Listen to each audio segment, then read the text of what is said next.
Welcome to another episode of Whiskey and Whitetails podcast. We have a special podcast today with no real good opener. We're doing a bottle kill episode instead of a bottle pop, and we have a special guest joining us. I'm your host, Matt. I'm Gus. And we have Dom. What's going on? Again for round two. Round two. Welcome. I'm excited. Yeah, we're excited to have you. You hit that big Good to be number. back. So it's a celebration, bitches. All right? Big number? Yeah. Tell them what you did on Instagram. What I did on Instagram? Yeah. Oh, that's why. Well, that's why we're doing this today. No, it was just one of the reasons. All right, fair. I hit the big 10,000. Oh, nice. 10,000 followers. Very cool. Nice. Yeah, very exciting. Very happy about that. Awesome, man. Congratulations. Thank you. And to celebrate, I'm drinking some Basil Hayden Dark Rye in my Whiskey and Whitetails glass. Thank you. Nice. Very good. Good deal. How do you like that dark rye? You know, I actually do like it a lot. It's something I want to talk about with you guys today, too. Good, because we want to talk about it.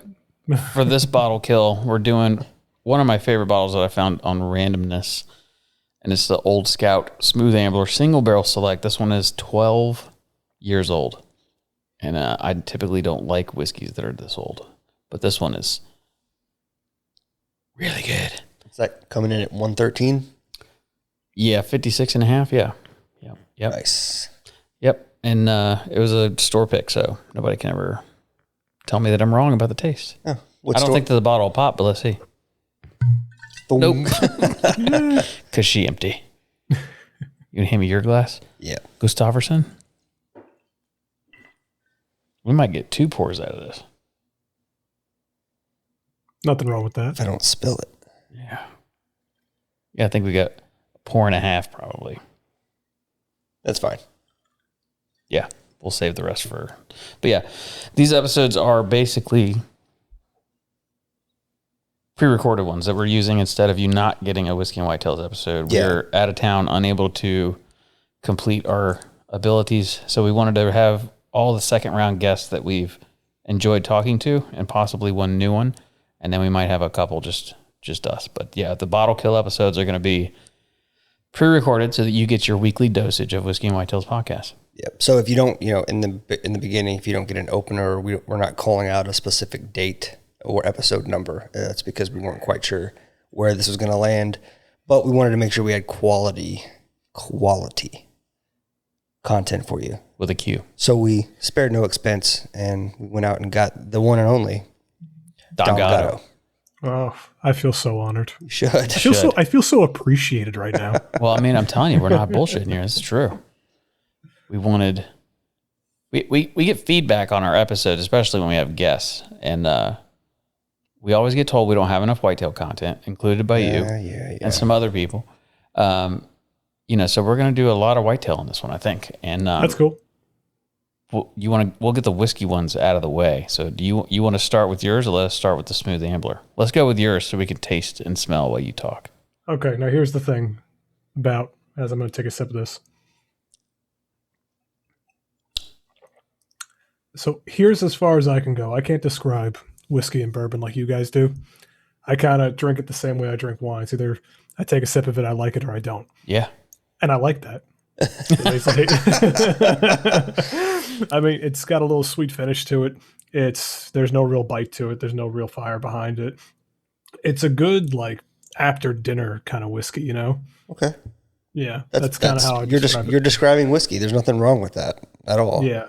Yeah, but I mean, I can't figure out my palate on what I actually like and why I like it. I can't articulate why I like it.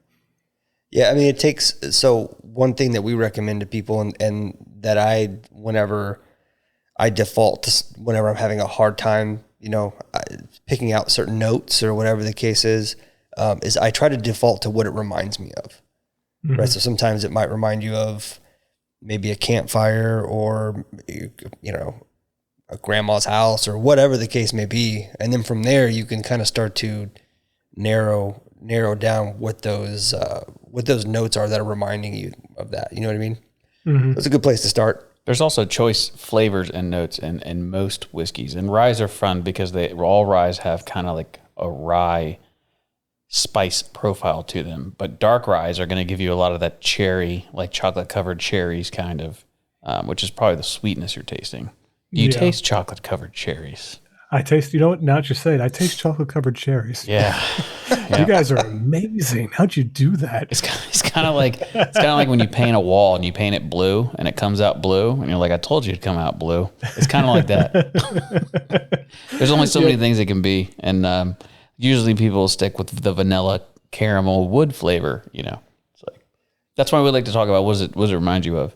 Some people are like, it reminds me of the first time I stole a chocolate covered strawberry from an edible arrangements in a hotel lobby that wasn't for me. You know, that's what it reminds me of. Yeah, this reminds me of Christmas, but not because of any kind of Christmas flavors. Yeah, It reminds me of Christmas because I remember with my family drinking port wine after Christmas dinner. We had glasses of port wine, and I'm pretty sure it's finished off in like a port wine barrel or something like that. sure. It says on the label. I don't know. I haven't done research. I'm not like you guys. I'm not that good with my research of my whiskey, but it does remind me of like Neither a are we. port wine taste.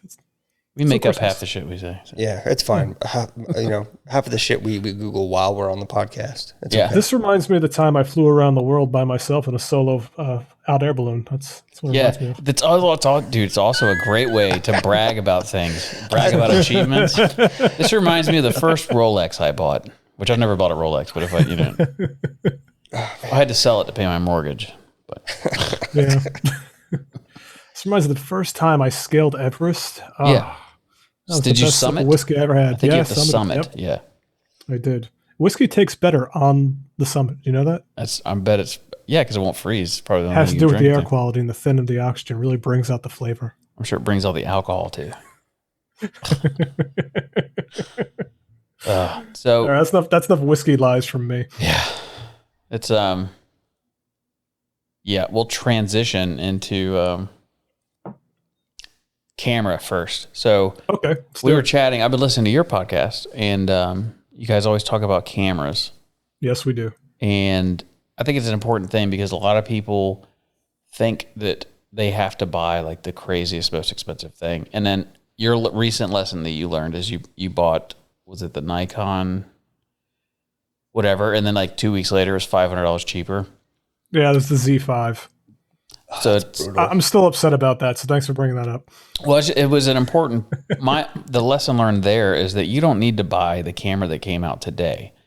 Like No. the camera that came out last year is damn good, especially Oh, it's mirrorless. true. You don't got to worry about the mirrors flopping around. Yeah, you know what's funny is like that. I've been I being around technology. Went to college for that kind of stuff. I worked when I was in my first couple of years in college. I worked at Circuit City, so I was very in tune with the fact that technology comes and is quick as it is brand new.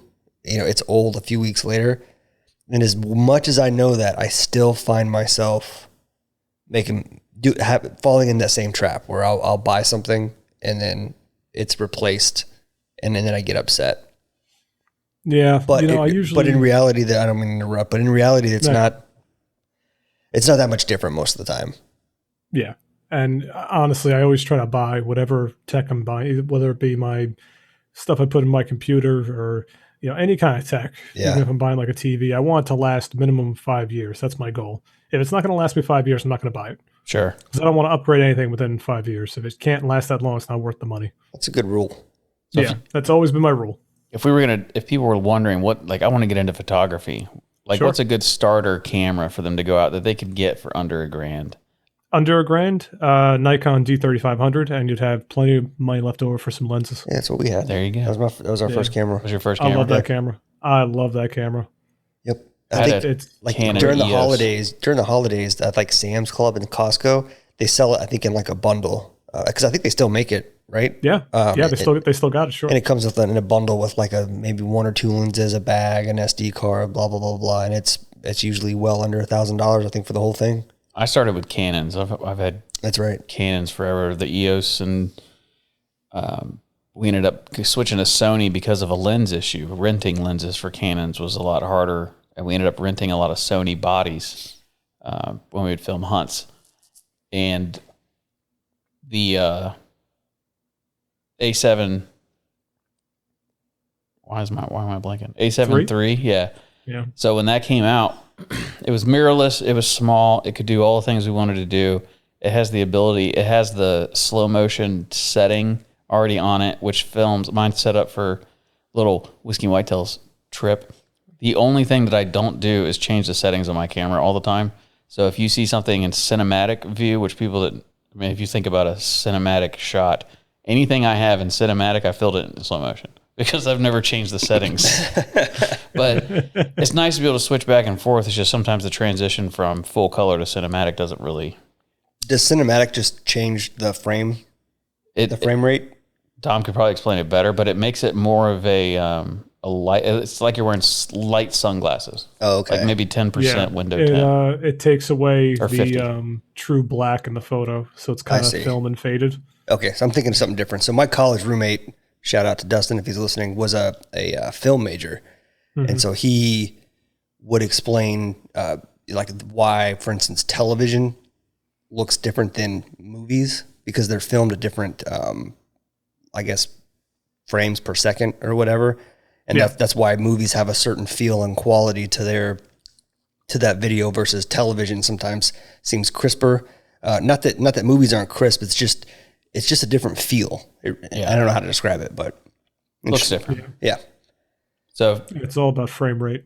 So for lenses for our photography, we shoot very not zoomable fixed. You know, I wish I had written down the lens we have. You probably know what it is. But when you shoot these long distance shots, I mean, you're shooting pretty good distance. Oh yeah. So lenses that aren't Sony lenses, that aren't Canon or Nikon lenses, there's other companies that make lenses. And from what I was listening to, you were saying that you can actually buy these other companies' lenses and they usually work pretty well.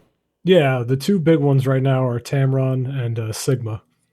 Those are the two big ones that are third-party lenses. They make lenses for Nikon, for Canon, for Sony, and they're all good. Like Tamron, my zoom lens is the Tamron, and it would cost me probably around $1,000 when I got it because they ran a sale. Which is super cheap for a zoom lens. Yeah. Oh, for 600 millimeters, absolutely. Yeah. That's ridiculously cheap for that much range, and it performs great. I mean, look, you're looking at the pictures; they come out great. Some of them are handheld. The thing is fantastic. Yeah, the G Masters we have are, I mean, like our like F0 lens was, what was it, like $1,800? Yeah, something silly. Yeah, and then That's our expensive. zoom lenses, they can get up to $6-7 grand with the handheld, the G Masters, you know. So we started renting them because it's just we don't use them that often. Yeah, I want to film. I want to, you know, just like anybody, you hunt throughout the year. Obviously, you don't always kill something every time you're in the woods, but at least last year, which was a change for me, where we usually hunt, I saw a deer almost every time I was out there. So if I'd had a camera and a lens, I could have got a lot of, I'm not going to say Gatto quality whitetail photography or photos. I believe in you, but I could have tried my best. I'd like to get something that is like a well-rounded sort of long distance that I can use and carry into the woods along with my bow or rifle and be confident that I'll be able to get some decent shots. So as someone that's never done that, Gus, explain to him why he'll try and do it once or twice, but he'll never do it again. What, as far as carrying all the gear into the woods? Yeah. All I want is the camera and a lens. I'm not talking about like filming video. Well, Dom always says you say I don't do that. I can't do that. I've tried to do that. I don't do that. So you either go out to capture content or you go out to hunt, but never both. Yeah, I'm either shooting something or I'm shooting something. It just depends what's in hand. Fair enough. I can't manage because you gotta think if I'm bringing out the camera and the lens alone, it's probably about, I don't know, another 10, 12 pounds plus I'll bring extra gear with me for the camera and the bag. Yeah. So you're thinking an extra 15 pounds of gear plus your tripod. Now you're up to about another 20 pounds of gear on your back, plus your gun or your bow, plus all your other gear that you bring out there hunting with you, and you're rucking all the way out there and you can't make any noise if you're moving around. And the worst part of all, I'm hunting from a stand. Those pictures are going to suck. Yeah. All right, fine. Then I won't take fucking pictures then. I'll tell you what though, next year, in April. Right now, there's like a 90% possibility I'm going out to do a turkey hunt in Nebraska. Cool. And I think that's going to be the first time I do hunt and photography and film at the same time. Yeah. I think I can make that happen there. So I've self-filmed turkey hunts, not very well, but yeah, I mean, carrying a shotgun plus a vest and decoys and a camera and a tripod it's certainly not fun. No, it's not. That's why I don't do it. Do you think that do you have to have a tripod because of your long distance shots? Is that the main reason?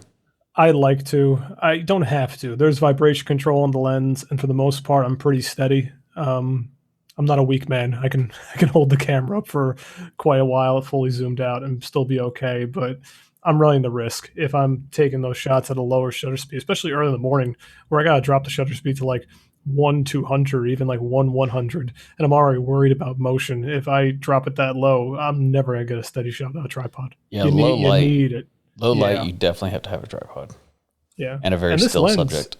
This lens aperture at full zoom is 6.3, and for people who don't know what that means, yeah, that means not a lot of light is being let in at full zoom. So 1/100th of a second at aperture of 6.3 is dark. So it's like you got to have a tripod to keep it that low and bump your ISO up and then worry about the grain later. Yeah, edit the grain in post. Yeah. Which is my least favorite thing to do. That's why I could spent never a bunch of money in lights. Yeah, I could never lie to people and tell them like, no, I don't edit any of my photos. I edit every single one of them. Yeah, you have to. Every single one of them. The days of no filter are gone. At this point, it's a joke. Hashtag no filter just means it's a pretty, like I still put a filter on it. Yeah. People get angry about that. You know that? What? People get angry. I've had messages before about people saying like, that's not the real photograph. I'm like, no, the real photograph sucked. Yeah. It looked terrible. They always do. That's like your presets. The reason we sell presets is because you sell them. And it's like when I was like, I've never really made presets. I slowly edit every photo. I started making presets and it cuts my editing time in half. Oh yeah, it's the only way I can keep up. Yeah, but you put them up for sale, and it's like there's no way. What's crazy? What's good about them is if someone buys your presets and they're like, "Hey, these made my picture suck." It's like, well, it's because your picture sucks. It's not because of the presets. So I always have the out. Yeah, that's funny. Yeah, I'll tell you what. I have sold a lot of those, and I have never received one complaint yet. I haven't either. We haven't sold a lot, but we have sold some, and no one's ever said anything. That's all. I saw your presets. They're pretty awesome. Yeah, they work. They're really good for indoor whiskey bottles. Like if some of the shots outside, you got to do a little bit more to them, but they definitely work for indoor whiskey bottles. And I name them things like whiskey bottle or cinematic, or like the black and white one is not that great, but black and white is really hard to do correctly in any photo. It is. 90% of black and white is the photo itself. Right. That's why I see everyone selling like full on black and white presets, like a pack of 20 black and white presets. I'm like, that's not going to work. Yeah. There may be one in there that works one time out of 50 pictures. That's a big reason I never made any. Yeah. I'm probably going to, the next pack we do, I'm going to do all full color. Yeah. Look, one or two black and white in a pack is good. It's good to have the variety, especially if you tweaked it enough that it's going to work with each one. But I'm talking about the guys who sell like a whole box of them. You're like, why? Yeah. It doesn't make any sense. With the presets, like you expect them to need to tweak a little bit, but it'll get you 99% of the way there. Oh yeah, absolutely. Every photo is different. The lighting's going to be different. They're going to have to, the most that people are going to have to do, and I usually tell people this too when they buy them, if they message me afterwards or if I reach out to them and say thank you, I'll always tell them when you throw it on, adjust your exposure, adjust your temperature. And you'll be good. That's all you gotta do, and it'll come together. And because some people message me, been like, "Hey, it made my photo look really blue." I'm like, "Adjust your temperature, please. Just slider. It's that way. You're good." I should make you a meme in return for your meme yesterday. You like that meme, right? Dude, I screenshot because I was definitely not driving and texting, but I was driving and texting, so I screenshot it and I sent it to my wife. And she, like, I know my wife very well. I've been married 12 years. So when she responds to something that's funny, it'll be like, ha ha, that's funny. She said, ha ha, ha ha, ha ha ha ha ha ha ha, OMG, that's great. That's what. So I know she truly enjoyed it. And I sent it to Gus, and Gus was like, put that on our social media right now. Yeah, I definitely laughed out loud. It was very, very relevant and well timed because I don't know. Matt gets It's every almost day. all of them, and most of them come from Etsy. Very rarely, dumbest people on I Etsy. very rarely get them from Shopify shoppers, and I think it's because I think they're people who are on Shopify that maybe it's the way the website is set up. They're paying more attention to the description. Yeah. I think Etsy is a little more. I don't know how to describe it, but they seem to be mostly the Etsy buyers that have an issue with it. But I'll read one. It says it's a picture of it with her pulling the trigger back, proving that the trigger's back. Good for her. Yeah. And so it says issue damaged or defective item, ideal resolution, replace my torch. The torch does not work. I would like a replacement. Thank you. And I said, thanks for reaching out. Did you put butane in it? This is a common question, so no worries. We state in the beginning, middle, and the end of our listing that the torch has no butane in, as we cannot legally ship flammable gases. We understand people are busy and don't read the listings fully, so if you have any idea on how we can better explain it, we're all ears. Butane can be bought on Amazon or any corner store that should have a can of it up by the register. Thanks for reaching out. Also, you can check out the QR code on the thank you card if you have any questions on how to fill the torch, as the instructions are located there. So she says, That's super embarrassing. Aggressive response. Super embarrassing. I apologize for the bother. Thank you for the quick response. yeah, Matt has mastered the art of super passive aggressive politeness. Yeah. It's really funny. You just be a dick a little bit, and then you ask, how can I make this more obvious? Because I thought it was pretty obvious. People either respond like that, like, I'm sorry, you're right, my bad, or they just don't respond at all. Yeah, they won't because respond. they're legitimately embarrassed. Or they'll go leave a negative review. And if you want to have a good time, go to our Etsy store and just filter by negative reviews and see my response. There's only 2. Read my response to those negative. I always end it with, there's always that one person, you know. I had one guy message me. He bought a frame, 16 by 20 frame print, right? And then he messaged me a couple days later, and he goes, "Hey, I got to return this." I'm like, "All right, is it damaged? What happened?" Whatever, I'll return it for you. What do you need? How can I replace it? And he goes, "No, it's not big enough." I'm like, "It's 16 by 20. It's what you ordered, right?" He goes, "Yeah, it's not big enough." I go, "All right, that's not my fault. I'm not returning that now. You just said you ordered the size. You agreed to the size." Yeah, this isn't Walmart, right? Like, no, you don't just purposely and deliberately order or buy exactly what you're buying and then decide, I don't like this. Now I'm going to bring it back. Yeah. No. So you told him no? Yeah, I told him no. Yeah. Why wouldn't you? Because I even explained to it too. I go, you ordered 16 by 20? Like, we hopped on the phone. And I kind of I thought maybe it was a break in the communication here. I'm like, so you ordered 16 by 20? He goes, yeah. I go, you understand 16 by 20 is 16 inches by 20 inches? And he goes, yeah. I go, what size did you need? He goes, well, now I'm thinking I want like a 30 by 40. I go, that's great. Do you want to order a 30 by 40? He's like, no, I just want to give this one back. I'm like, then no. I go, if you want to order a 30 by 40 from me, I'll eat the cost of returning the 16 by 20. I'll just sit on until I could sell it again. But if you're not even looking at that, you're just looking to give it back, then no, you're out of luck, dude. No. That's not happening. It was a custom order. It was signed. It's not happening. No.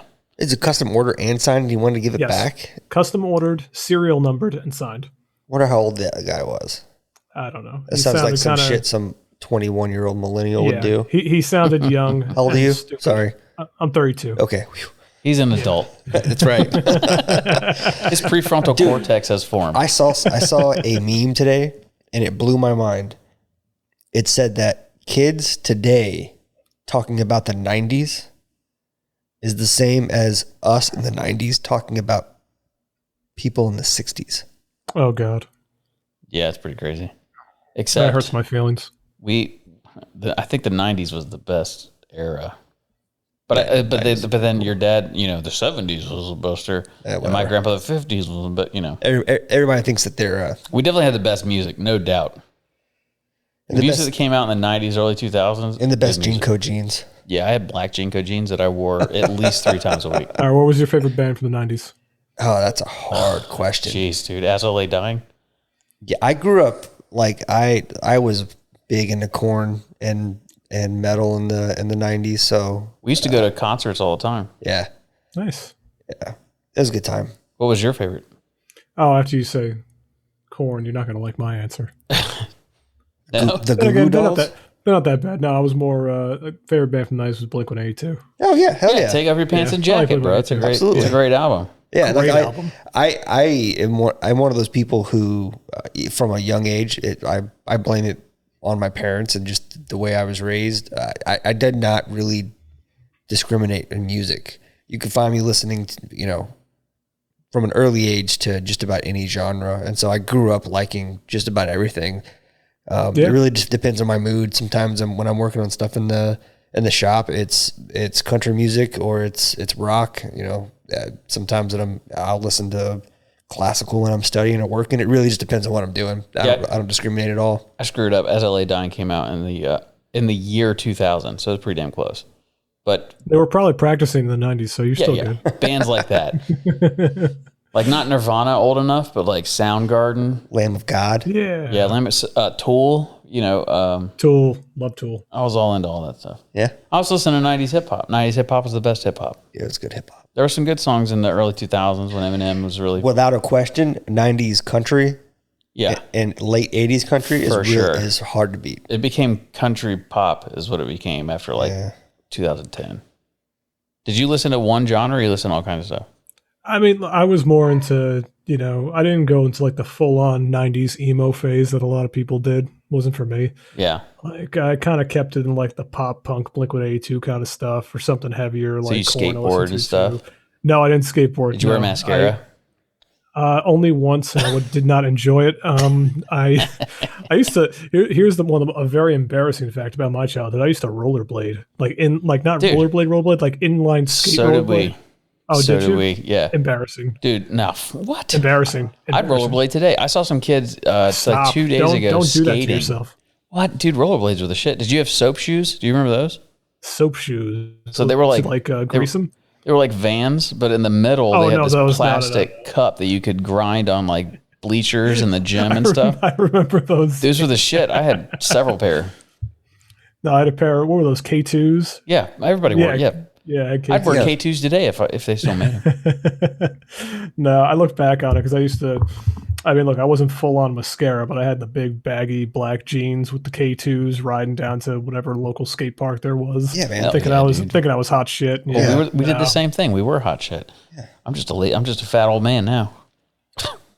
I took a fall on a half pipe once, knocked the wind out of me, and that's when I decided I didn't want to skate anymore. I thought I was dying. I didn't get that big into skating. Yeah, I wanted to. I skated and then no, I'm good.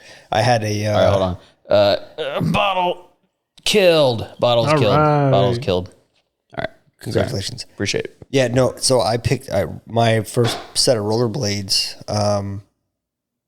It was like a fish to water, and I ended up with a hockey stick in my hand. And fast forward 20 something years, and with the exception of the last kind of year and a half and a couple years in college, I've played hockey ever since. I did roller hockey, then transitioned to ice hockey. All because of rollerblades. As a kid, I used to go to his hockey games. Like we'd pack up the van and drive to wherever he was. Yeah. Well, and like I had a bunch of games up in like Virginia Beach area. Yeah. Was it Norfolk? What was the bigger city up there? Virginia Beach, Norfolk. Both kind of the same size. Yeah, I guess so. What position did you play? It just depended on the team. As I got older, I was better at forward. So either a wing or a center. Defense takes a different kind of mentality, and it just wasn't my thing. Yeah. Good for you. Did you play hockey?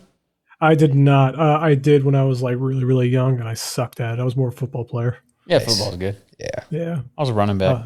I'm just kidding. I was a tackle. Were you? I played front line for a while, but it wasn't for me either. I was far too interested in smoking weed and getting I love to fight. I was just a bad kid. Yeah, well, it happens. Yeah. Anyway, children. They just threw me on the line. They're like, you get to hit the guy in front of you every single time. I'm like, every single time? This is great. Sold. That's the move. Yeah. Sign me up. So you guys want to talk about deer, right? Yeah, so I was going to say deer season is fastly approaching, and you've been capturing some velvet. Tell us what's going on in the growth and maturity of the whitetail deer this year. growth is definitely the word. I got out there. I mean, after the baby was born, I didn't go out for a couple weeks. Well, almost 2 months now, right? So I finally get back out there, and I'm like scouting a little bit, not seeing much. I go out another day, and I'm like, this seems like this is like a honey hole. This is a place where I knew the deer were last year, where I got a lot of good photographs and I got a lot of good areas. And I went through there and I was looking for tracks, and I was like, all right, they're still here. They're still trodden down, nice. So I sat, I waited, and 2 bucks came out, and both of these bucks had some ridiculous early on season growth. I couldn't believe how much they had on already. Yeah, Usually they don't get. Those are the ones you posted this week. Yeah. Yeah. Oh, okay, nice. Yeah. I mean, that's early June, and usually they don't start really getting that big until like July, maybe August. You start to see full growth coming in, but they were looking good. So I'm happy about that. Maybe you got some booners on your hand, man. Yeah. Oof. I don't know if I'm going to bring the camera out for one of them. I think he's going to go. Got to do something. Congrats, by the way. You mentioned the baby. Since the last time you. we had you on, you welcomed a little one into the world. So congratulations. Thank you. I'm a daddy now. Yeah. I can't wait to take him out in the woods. Soak it up, man. It goes by fast. That's what everyone keeps telling me, but it's been going by extremely slow so far.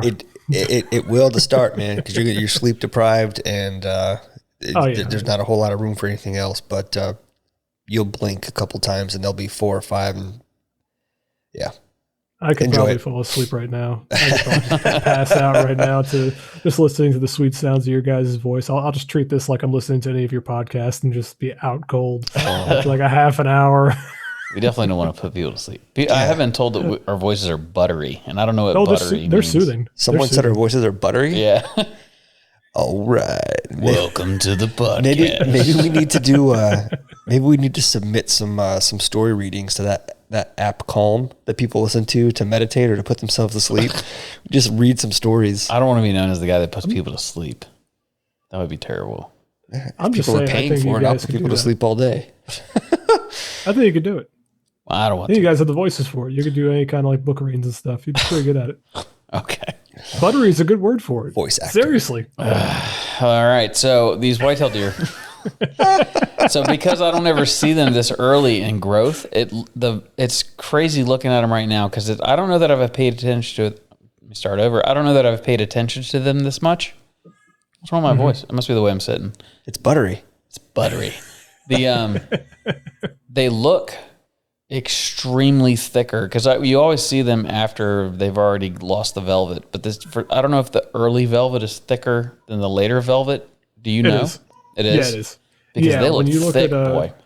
Yeah, they're not going to be that big. Like it's very deceiving because when the top of that velvet's growing, it comes out like a lot bigger, and then as it grows up, it kind of thins out. And Like when a they sock? shed it, yeah, pretty much. It's like a bunched up sock. Yeah, Yeah, it's a good way to that's think a about better it. analogy. I haven't had the opportunity to see a lot of deer like on the hoof in person. It's still in velvet. Down here, a lot of places when the season opens, it's rifle season and the Orange Army is out in full force. So it's still velvet. You know, deer still in full velvet in August, but the pressure goes up immediately. Yeah. Public land's a little different. I don't think season starts. They open a little later here, and then it's later, black rifle. Yeah. But even then, people don't give a shit about the guy coming in after them. Right. Yeah. So they just make a bunch of noise on the last day coming out, and it kind of screws things up. The one thing What are I you want to ready? really get this year is, and I've never got a picture of this. I've never actually seen this out there. Is getting a buck shedding its velvet. I'm dying to get that. I'm sure you'll find if you're out there. And I mean, I'm sure. What's the timeline in New York for when that is? Oh, it's hard to say. It's probably going to be like, I want to call it late August, early September, maybe even a little earlier. Yeah, But I mean, I it's feel like like that's pretty. that's what it's it a is big here. window. Yeah. Yeah, it's a big window, and I got to ask around and see if anyone around here has ever seen, that happening and what time of the year is best for. Because I've never actually gone out looking directly for it, but that's something I really want to get. I think it's one of those things you'll have to go out there every day for like a week. I mean, I've done it before. Whatever. Because I know that we've seen them on camera Yeah. kind of shedding, and then 2 days later they're clean. Oh yeah, it's quick. That's why it's like so hard to get. I mean, Yeah. you'll see a lot of the guys who have like high fence ranches doing that kind of stuff where they get the shedding bucks. But if you get one on public land or a wild one, that's a trophy picture. That's what I'm looking for. Sure. That's another thing that you said in your podcast. You're talking about that some people take the easy route, and they know that this. For instance, we know a place where a hawk nests every year, so there's always people there taking pictures of it. Whereas true wildlife photography is catching the thing that no one else is going to catch, because everybody has a picture of that hawk in that nest. Yeah. But nobody has a picture of that deer doing that shed on public land. It's just because you don't see a lot of them. And when you do, it seems, I remember last year one came out and it like popped off. I mean, it was everywhere. I saw it 20 times a day. I mean, everybody was resharing it because it was such an awesome picture. Yeah, it's one of those once in a lifetime kind of things that I'm fully prepared to not get it this year. Even if I go out there every day looking and I scout from now until then, I'm fully prepared to miss it because you don't know when it's going to happen. I think it's best to be prepared to miss it, but I also believe in you and I think you can get it. You can do it. Yes. Yeah. So outside of that, it'll be good. You got one buck that you're going to try and chase down. So how much do you think the hunting season is normally split between pictures and trying to shoot? A couple of years ago, I would have told you it was until the freezer was full, pretty much before I take the camera out. But now that I'm actually doing business with it, I don't know. I got to make that judgment call because now I got licenses to fill. I have contracts to fill. And it's coming to a point now where it's becoming like more and more of a job. Not that I don't enjoy it, but now I have obligations. Sure. There's certain companies I'm working with that need certain photographs in certain settings, especially in the summertime and before the fall comes in. That's something I don't have a lot of. I have a lot of things in the fall from last year that are, quality enough, but they want things in like food plots in the late summer before the leaves start to change. And that's something that if I can't hunt, then I can't hunt. It is what it is. Yeah. So I don't know. What are the temperatures there in New York right now where you're at? Right now it's not that bad. It's like 80 degrees right now. Okay. It was hotter a couple weeks ago. That's kind of went down again. We're like in a little in-between stage. When does the season start up there for you? I think it's around September. I don't know the exact date. Okay. So it's not too much later than us. Yeah. I actually I should know that off the top of my head, right? No. The only reason we know here because we have the earliest season in the country. So I'm pretty sure it's the earliest. We know our date. August I'll go 15th. Walking out the wrong day. Game War will stop me. What are you doing? It's opening day. No, it isn't. That's one. So have you ever been out taking pictures and like you do a little blind here and there or no? Yeah. Oh, yeah. I have a little half hide. Has anyone ever come up to you and been like, hey, it's not hunting season? I've gotten some dirty looks. But nobody's ever said that. No one's ever really said anything to me, but I'm also very ill-equipped in the sense that I'm walking around with a camera that doesn't have like a lens coat on it. So the camera is all black and I'm wearing full head-to-toe camo, so I can walk around the woods and if anyone sees me, they're like immediately calling the game warden. But the game warden's never come out? No. I had a run-in with them once and they showed up and were like, hey, what are you doing? I'm like, oh, I'm a photographer. Here's my $4,000 worth of equipment to prove it. And I don't have a gun on me, so yeah. Well, that's good. Have you thought about asking game wardens where to go to take pictures? They won't tell me. I already asked. Really? Yeah, they won't tell me. They don't want me pressuring the herds. That makes sense. Yeah. I asked him because I was like, oh, you know what's going on here? He goes, no. I'm like, why not? He's like, if you sit out there and you keep going to these places, you're going to pressure the herds. It's going to make it hard for everyone else who's hunting. I'm like, all right, that makes fine. Well, he should be like, what if I was coming back with my infant son and he wants to kill his first deer? Where should I take him? Tell him, okay, question, redo. I'm going to bring a rifle just one time. Yeah. I'm not going to pressure him. Now where do I go? I bet hunting or wildlife photography spots are more closely guarded than fishing spots or hunting spots. Oh, I'll never tell you. Yeah, that's what I figured. I'll never tell you. I figured that they were like no one will ever know. No, I have some spots that are not hunted because of how deep they're in and how hard it is to get there, and how much of like a trek and a pissed off run through the. It's like a huge thicket to get to it to where I go. Yeah, it's like that one hunting hole I was telling you about. Yeah, I know there's gonna be deer there. If I sit there for 3 days, I'll see them for one. Like I'm getting it if I'm going out for 3 days, right? Right. And it's perfect between a water source, between the food source. Bedding area is not far. Good cover, good wind there usually. So it's like you're good. I will never tell anybody about that spot. I turn my phone off out there half the time because I want the GPS picking it up. Well, let me tell you my spot because I don't live there anymore. But guaranteed every night there will be multiple herds of deer here. And that is Yorktown, Virginia, where the battlefields are. Those battlefields, it's like thousands of acres that you're not even really allowed to walk on. It's outside of, exposed trails, but there's trails that lead you through all those. We used to walk our dogs through there, and every single time they'd jump deer, every time. But if you come out there at dusk or dawn, there will be herds of deer. So if you ever take the kid to Busch Gardens in Virginia, you could leave early morning and go out there before anybody gets up, and you can get killer pictures. I mean, there's deer, and they're not scared of anything. You walk right, because their grandpas, nobody's ever been killed there.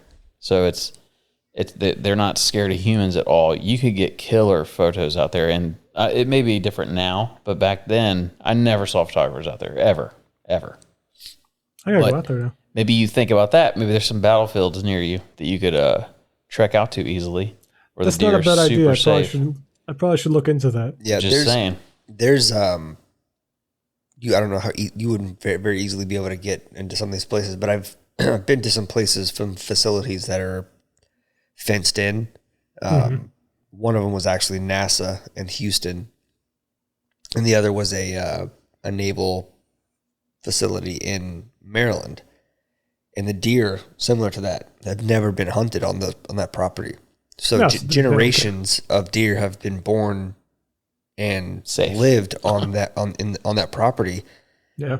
And I'm talking like 8 to 10 point, I saw 10 points several inches outside the ears, huge deer, and they're just walking through, 15 feet from you, eating the grass, totally unfazed by anybody's presence. Just laying down in the middle of, next, 15 feet off the sidewalk. It's wild. And that may not be something you want to talk about in your podcast, but on this one where we don't have a lot of photographers, here's your upper edge. We know where the deer be. We know where the deer are that we can't kill. It's like episode 10. I went to a battlefield last week on a hunch, and yeah. Yep. There's industrial parks too. There's that I worked at that I got pictures with my cell phone, like close enough that they were clear enough to see. You could count the points on a cell phone.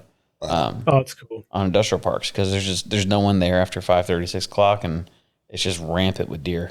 I would almost feel like that's cheating though if I'm putting a picture out of a deer that's on like a non-hunted area. I kind of like taking photos of deer that are out on like public land or semi-private land. Nobody has to know. It's a secret. Nobody's gonna know. Like the place you won't tell me about now, it could be an industrial park. Yeah, that's what I'm saying. But how would they know? They won't. You're good. Still, you take a picture like someone's is that a taxi cab at the back? No, it's a bird, big bird back there. Yeah, for sure. Yeah, but I don't know. I think walking like public land or low fenced or no fenced private land and getting photos there's a sense of accomplishment I like out of that. Yeah, I agree with you. Nothing. I'm just talking about filling your quotas. If you need to go, if you get in a bind. Now I have quotas. What's that like? It's stressful, isn't it? I mean, it isn't really because I have a big backlog of stuff. I have like thousands of photographs, and maybe 200 to 300 of them are useful for the stuff that the people that want them are using them for. So the thing is, I'm giving them, all things combined, a lot. And look, the price is right. The money's good, so I'm going to agree to it and figure it out. If I can't deliver, I don't get paid. So that's always kind of hanging over your head. Yeah. And that's also a reason you probably shouldn't agree to something before, you have the product in hand. But I'm confident in my abilities. So, and I have a 2-year span to gather something that's good enough. I think you can do it. And I think I can. I wouldn't have taken it on unless I thought I could do it. It's like from how many followers did you have when we first started talking? Like it was like none. I don't know, but I started the journey here in October. So 8 months, I got 10,000. Yeah. So I could go back and look when we started reposting your stuff, but like the day I saw it, I saw a couple more, and then I scoped your Instagram, and then I reached out and I was like, hey, do you care if I repost? I've believed in you since the beginning. So it's no surprise to me that you're doing well.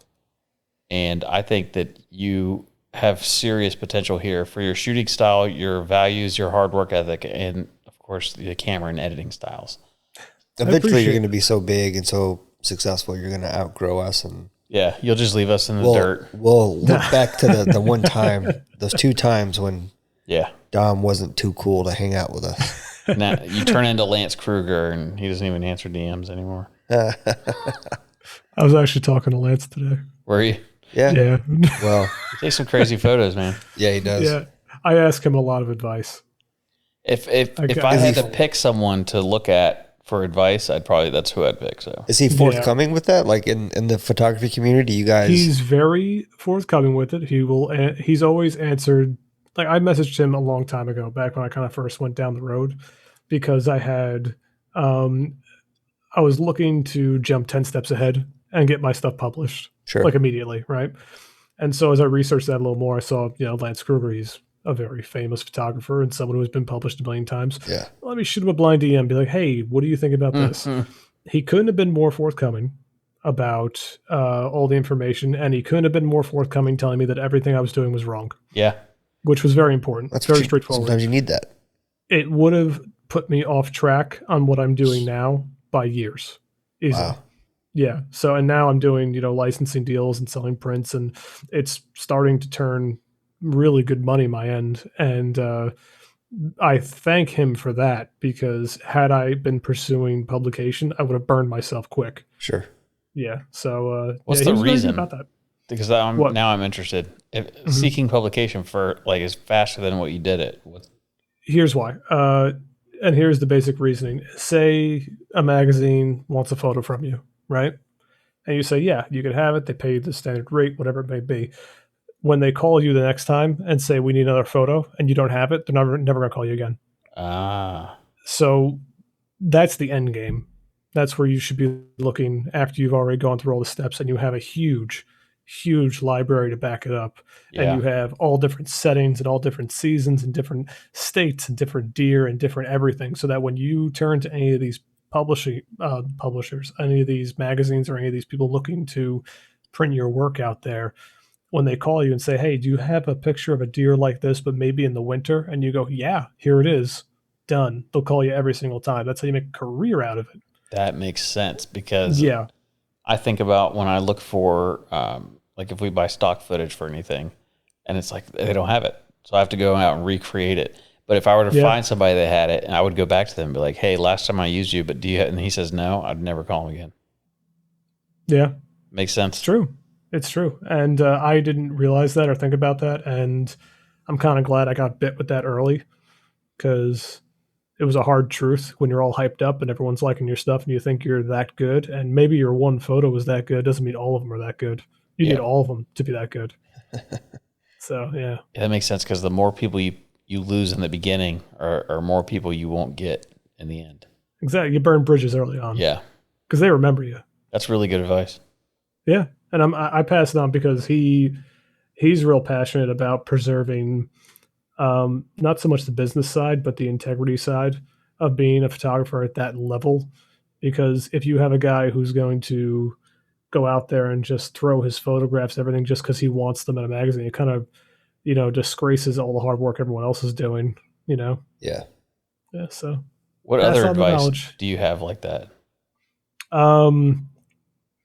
Post everything on social media. That is my biggest advice. Post everything. You never know what's going to blow up. Yep. Yeah. We had that conversation the other day. Matt was talking about, posting photos that in his head were just kind of throwaway photos, weren't anything special, almost didn't post it, or thought about posting it a week ago, decided not to, but then, we need to post something today. So throw something up and it gets all its attention. Oh yeah. You never know what's going to be the thing that catches everyone's, man, our camera's doing weird stuff, but you never know what's going to be the one. And our conversation came from me sending that to him and going, dude, I thought this was a garbage photo. I didn't like it. It was dark in the room. I threw a light bar on it, took a picture, and I was like, maybe this will be a good story post. Yeah. But it was a wide shot, so it wouldn't look good in a story. I didn't have anything to post that day. I threw that picture on there, and it was one of the most successful photos we've ever posted. My best-selling photo, like the one I've sold the most prints, one I've sold the most frames, canvases, you name it. Best-selling one was a throwaway photo. Yeah. That's a close encounter, the one with the buck walking right up to me. Yeah. Maybe because I was looking at it so much and I put a lot of work into it and I kept staring at it over and over again, it became almost old in my mind. Yeah. I never really put it out there. I held on to that photo for like a month. I think Not that's, even thinking about it. I think that holds true with something like all of us, you know, we all have we're creative in different ways. Yeah. I think, you know, I have things that when I'm making stuff or if I'm messing with a prototype of a new product and I've been messing with it for days at a time and I see all the things that are wrong with it. And then I bring it to Matt and go, look, this is just kind of a start. He's like, this is fine. Like, this looks really good. And then, but to me, I've been looking at it. It doesn't look good to me. I see all the things that are wrong. As creative people, I think we have a tendency to only see the things that we feel are wrong. I think that as creative, and I'm going to call all three of us professionals, I think as creative professionals, we have a checklist. And so in my checklist, the rules of third, the lighting has to be right, not grainy, all these things. But I think that the average, the things that go viral or the things that people really like, I don't think they think the way we think. And I wish there was a way to take everything that goes viral and go, I see why this did that because of this, but there's not. It's just, there's no way to explain it. It doesn't make sense. Like, you post a picture, the fact that we all say that we tell something that's garbage and it blows up. It's like, then it makes you wonder if all the rules we're following even matter. Yeah, I found a couple of trends. When it comes to my own photographs, I found a couple of trends of things that are definitely going to do well. Yeah. And one of them is bucks head on, where they're not broadside, like a buck head on, where you get a portrait shot of a buck at you. That's going to do great every time. Doesn't matter. It's going to do great. People love to see it. And it doesn't matter if it even is like the best photograph ever. I think it's because most people don't have bucks look at them. And so they're now looking at a picture of a buck looking at them. Because typically if a buck's looking at you, you're screwed. It's true. Yeah. So that's probably why it's usually not a good thing. Yeah. Well, you guys got to remember, every time I get one of those photos of a buck looking at me, he's gone 3 seconds later. Yeah. Exactly. That was it. Yeah, that was it. Because that's what they do. They see you and they're out. So I think the reason those take off is because you never see that. You don't see it in real life. You can't capture that moment in real life. The buck looks at you, you go, shit, and then he's gone. And then you're worried about the doe's blowing, like the whole hunt's ruined. You forget that moment. So I think capturing that moment is something that, as hunters, we just don't see it. It may not even just be bucks head on. It might be any deer head on. Because most of the pictures I have a deer head on have always done well. I got that young buck in the snow, the one that's really close up. He's all fuzzy staring at you. I got the doe who was charging at me. That one did really well. Like, there's all the head-on shots have always done a real good job. Do you notice for your videos, if you post them certain days of the week, they do better? I've noticed like Monday videos don't do well. If you do it like a Sunday as far morning. As like reels? Yeah, like on a Sunday morning, if I post a video, they seem to do pretty good because I think a lot of people are laying in bed and they're just flipping through Instagram. But if you post, Friday night, you post a video, they're out with friends, they're not gonna turn the sound on and watch the video. Have you noticed that with your stuff? Weekends are usually better, but I'll tell you, I haven't had time to make any reels. I made a couple over the last couple of weeks. I used to be pumping out like 2 a week. But, I mean, obviously I got a priority shift going on right now, so I had to kind of cut back on certain creative aspects, and one of them was video because it takes the most time. So I'd say before that, though, it was definitely weekends did great. But during the week, it was late at night during the week, except for Fridays. Yeah. Yeah. Late at night. Huh? That's interesting. Before I forget, late at night. On the whitetail topic, because we saw, we went up to Columbia, South Carolina for something. Was it 2 weekends ago? A weekend ago? Yeah, something like that. 2 weekends ago. And on the way back, we saw two different does. Yeah. Probably 45 minutes apart from each other in different geographical areas, with 2 fawns. Both of them each had 2 fawns. Are you seeing a lot of that right now where you're at? Where I saw does have dropped fawns already? Yeah, I saw a couple of fawns. Nothing close enough to get a photograph of, unfortunately. Okay. I've seen them while driving. and stuff like that. Just like one or two out there. So they're out there. They're definitely dropped by now. Do you see? And yeah, they've definitely dropped by now. I guess my question was more about two. Like, do you? Because we talked about that. Do you primarily see does with two fawns, or is it which do you see more often, a single or two? I wouldn't say primarily two. I have seen two. Yeah. Like I have photographs last winter of two yearlings, playing around with each other. So I've definitely seen two. I wouldn't say primarily. Usually it's just one. The argument I post, because I've read it somewhere, was that in a non-stressed out doe, that she will make two for every litter, and then in a high pressure area somewhere where that's not safe, she'll only drop one because she doesn't think she can maintain two. That's what I've read. That their body just does that. Do you think there's any truth to that? I have no idea. I can't even comment on that. I have no clue. Oh, but you just reminded me of our last podcast. Yeah. We spoke about deer, mature deer, young deer, looking out for people, right? Yeah. Yep. And I always kept that in the back of my mind. Tell me. I didn't want to talk about it with you guys until we were on another episode. Okay. Cool.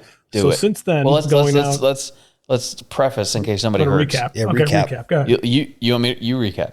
No, you recap. You have a better voice. You're all buttery. Go ahead. All right, ladies. So last time on the podcast, we talked about deer being sketched out or not sketched out. And it seems, in my experience, it seems like the younger deer are not that sketched out. The older deer, they seem pretty sketched out. And they're just, am I explaining it right? Yeah, I think so.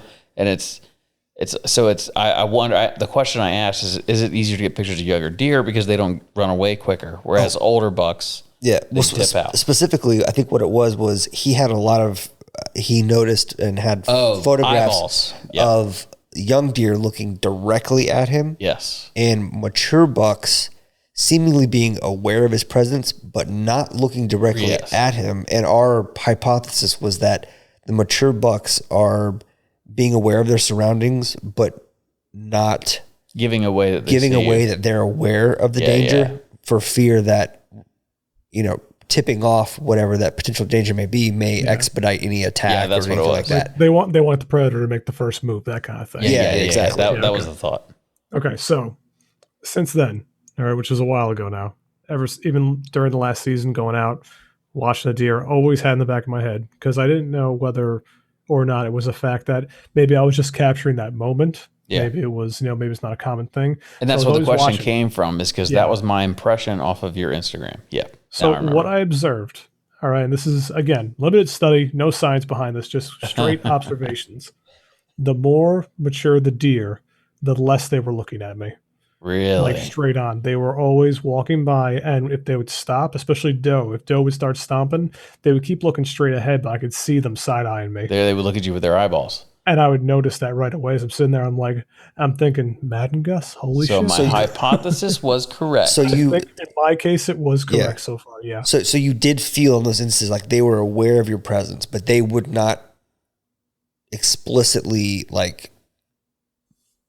they wouldn't turn their head to you. They weren't. And it was only in situations where I knew they hadn't winded me because the wind was in my face. Yeah.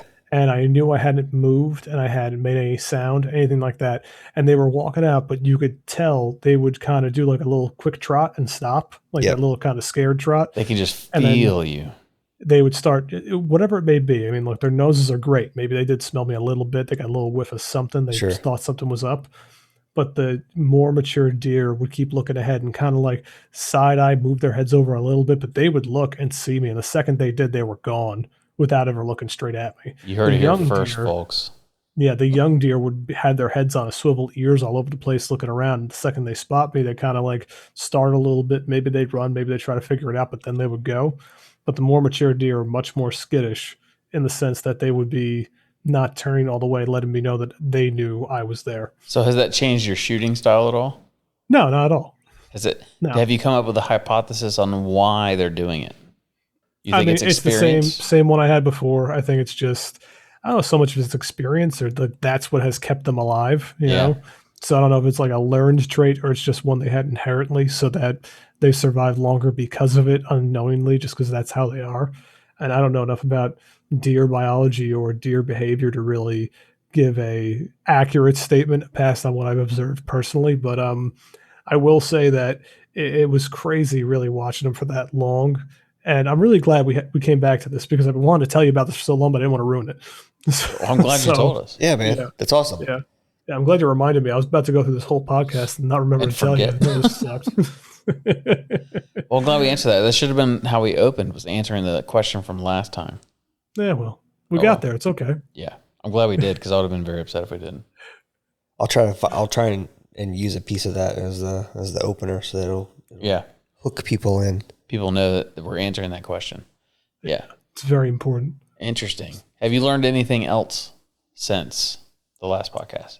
I mean, you get better every time you go out there. You get a little better. The more experience you have, the more you track, the more you look for, rub lines and stuff like that, the more you'll figure things out. But I found that tracking deer in the off season is a lot easier. Maybe they're less pressured. It's a lot easier. When I went out there in a couple weeks ago, it seemed like they were less skittish when I saw a couple of them step out, and they came out to points where the wind was coming almost at them, and I was like, oh, there's no way they're coming closer, and they did. Yeah. Which is why maybe they're just forgetting that hunters even exist at this point. I don't know. So I'm convinced that they know when deer season starts. New hypothesis. The day before, they hold like town city meetings, a council meeting, and they're like, all right, folks, tomorrow is the start of the 2021 deer season. Tom in the back, listen up, please. They blow their little conch shell. They make the announcement, and then the next day they change protocol. Turkeys are the same freaking way. So here's my actual hypothesis on this. Okay. I think, so I'm a firm believer of the rut is determined by the length of daylight. I think once daylight starts getting lower or less, that's what triggers the mating season. That way their gestation period lines up with spring. And so when the fawns are being dropped, there's food to eat and mom doesn't have to feed them a bunch, or mom can, breastfeed enough because she's eating. So I'm of that hypothesis that's why the rut starts around the same time everywhere. So here's my thought is maybe they know that around that time of the rut, or maybe they can tell that today is the longest day, or we're getting longer in time. And historically, they have something genetically inside them that tells them this is a dangerous time of the year. So we've lived from darkness through full light and the heat. And how once it starts getting cooler, we know when it starts getting cooler that it's more dangerous for the next until winter. Yeah. That's why the early season and the late season is good hunting, but right there in the middle, it's usually pretty difficult. I think that some deer lose that during the early season.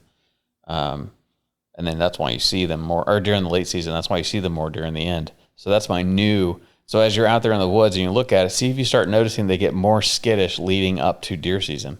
If you can find a way to do it. I'm going to now. Yeah, I could totally observe that now, because I'll tell you, there was a very particular situation. I'm probably going to post that picture tomorrow of a deer in velvet. He just had little nubs coming up, and he walked at me with wind in his face, and I was like, there is no way he didn't smell me.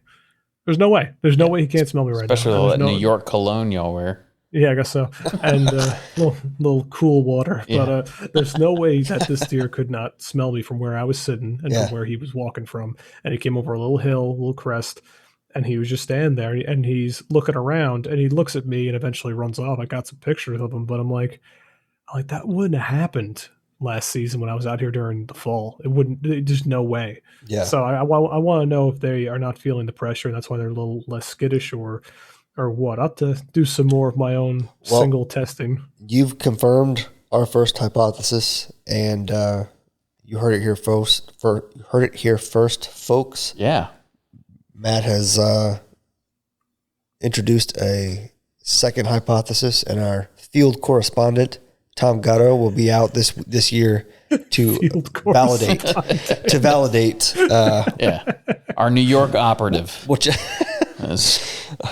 our local New York correspondent is will be checking in a couple of months to let us know. Which means we have to do another podcast, like probably late October, November. Yeah, this is how I lock you guys in. Yeah, keep you coming back. Keep asking for long-term work. Well, because you spend, I mean, just frankly, you spend more time in the woods than we do. Absolutely. So it's like I try my best. we're only in the woods when it's, killing season. I mean, really, other than setting stuff up, I don't really go sit in the woods during off season. I just don't. I mean, that's a mistake. As a hunter, I probably should be. Well, I don't know that there's a reason. I mean, you can scout and get an idea what's going on without sitting in the woods and use trail cameras. So unless you're taking and doing the kind of photography you are, there's really no reason to be putting that kind of pressure in the woods. Yeah, I mean, there's a period of where I don't really need to go out there, which is after they shed and after, antlers are down. And, a month after that, there's no reason for me to get out there because no one really cares about a photo of a buck with no antlers, no blood or anything. It's like, Yeah, fawn really season, I guess, is when it kicks up again. Yeah, that's kind of why I started getting back out there now. I'm hoping to get some fawns. I haven't gotten close to any, but, I'm kind of going to miss that if I'm only going to be able to go out like every couple of weeks now at this point because my schedule has changed so much. Well, they keep spots for quite a while. They just, they won't look as small in photos. Do you know if they birth day or night? I have no idea. They birth it during the day so they can see better? I have no idea. Because that'd be tight to get a birthing photo. Yeah, if you could get a birthing photo for us, that'd be great. Yeah. That'd be so cool. Yeah, we're going to contract you, Dom. I got $15 in my pocket if you can get me a birthing photo. Shit, I would have done it for 10. You got it. We own all rights. You can't use it for anything. $15 in a bottle of... no, he said he was good for 10. So I was going to send him a bottle of fighting cock. No, he already offered the bottle. It's already on the table. A bottle of fighting cock. Yeah. Some plastic bottle, military special. You guys get glass bottle. Full rights. Full rights. We'll let you use it, but you got to pay us every time you sell a picture.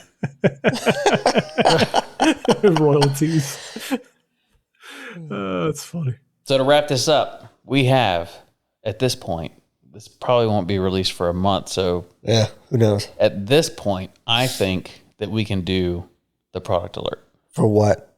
For what we're doing with Don. Oh, yeah. And if not, we'll just cut this part out. That's fine. Let's do it. So, new product alert collaboration with Dom. Is it Dom? Dom IW? Dom.iwc. IWC. Yes, sir. I don't know why. What does IWC stand for? It's a long, embarrassing story. I'll get into it real quick if you want me to. Yeah, why not? Unless you want to do the product alert. Let's do it. So when I first started an Instagram account, I want to say like 2 years ago, the first thing I did was I wanted to make a business selling Lightroom presets. That's all I was good at. So I always did regular photography work, right? So the name of the company was really stupid. It was Insta-Worthy Concepts. Really stupid name. Yeah. Didn't go well. Yeah. Sold a couple of presets. Wasn't that great. Sunk a lot of money into it. And then I ended up keeping the Instagram account. Instead of starting a new account, I just changed the name at first to Dom IWC Photography and then Dom IWC. And after it was Dom IWC, it started to blow up to what it is now. And there's no way I could change the name now. Yeah, you can't change it now. No, I can't. It's too locked into everything I have that it's sticking. So well, now we need our listeners to submit other suggestions to what IWC stands for. Yeah. We'll read them next time. So send me suggestions on what IWC. You send them to info@palmettopursuit.com. Oh my God. International Wildlife Content. info@whiskeyandwhitetails.com. Did you hear what I just said? No, what did you say? palmettopursuit.com. Oh my God. You know why? Because when you said that, we had a company that we didn't really enjoy, and we ended up we started, and we also dumped a lot of money into, and also did not go very well. Learned a lot of lessons, and we closed it. Yep. And that's fine. I learned so much. We had a clothing line. We had all kinds of shit. But anyway, info@whiskeyandwhitetails.com. You could send me what IWC means, and we'll read it on the next podcast. And for product alert, I'm going to go ahead and hit the button again. Do it. Yeah. I love that. We're going to we're doing a new line of hunt club stuff. So it's going to be things you can put in your hunt club. But they don't have to necessarily be the hunt club. Or your office. Put them in your office. Put them in your dining room. Put them wherever you want. Put it on your wife's nightstand. We're going to do a whiskey stave photography rest, and it only will be sold with Dom Gatto Photography. Absolutely. So we'll probably have 3-ish of his top selling photos or best liked photos, and it will come with a whiskey barrel stave that we're going to cut and fashion into a beautiful rest. And we're not going to give away what the photo's made of, but it's a thick, sturdy, robust photograph that we will rest on these whiskey staves, and they're going to be very pretty. They may already be out by now. I'm sure that they are because we basically made a prototype tonight. Yeah. But they'll definitely be out by now. But yeah, we may time the release to this podcast. That's what we'll do. Maybe. I'm so excited. Yeah, we can do that.